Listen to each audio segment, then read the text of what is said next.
মৃত দাদি বারবার স্বপ্নে এসে মেয়েটিকে অদ্ভুত অদ্ভুত কথা বলতো। এক রাতে দাদি জানালেন পুরনো বাড়ির গাছের নিচে সোনার একটি সিন্দুক পুঁতে রাখা আছে। মেয়েটি বিষয়টি বাবাকে বললে বাবা তৎক্ষণাৎ খোঁড়াখুড়ি শুরু করেন, কিন্তু সোনার বদলে পাওয়া গেল সাদা পাউডার ভর্তি একটি বাক্স। পাশে নজরদারিতে থাকা পুলিশ তাদের চোরা কারবারি ভেবে গ্রেফতার করে। মেয়েটি হতবাক, দাদি এমন কেন করলেন? 6 মাস আগেও দাদি স্বপ্নে সতর্ক করেছিলেন পঙ্গপালের আক্রমণ হবে, তাই গম কেটে জমিতে পানি ভরে মাছ চাষ করতে। মেয়েটির কথায় বাবা মা তাই করেছিলেন, কিন্তু পঙ্গপাল এলো না, বরং ভয়াবহ খরা হলো।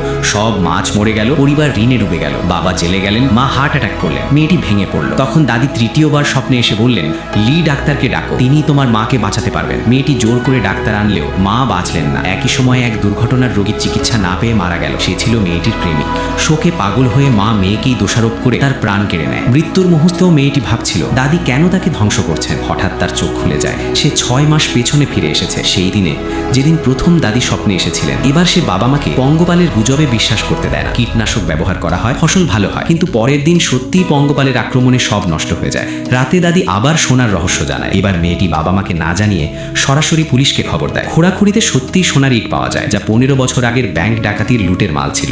সন্দেহে বাবাকে গ্রেফতার করা হয়। পরে জানা যায় দাদা সোনা এনেছিলেন, পরিবারকে বাঁচাতে বাবা গোপন রেখেছিলেন। মার আগে মেয়েকে দোষ দিয়ে অজ্ঞান হয়ে যান। দাদি আবার ডাক্তার ডাকতে বলেন। এবার মেয়েটি আগেই প্রেমিককে বাইরে না যেতে সতর্ক করে দেয়। ডাক্তার অপারেশন করে মাকে বাঁচান।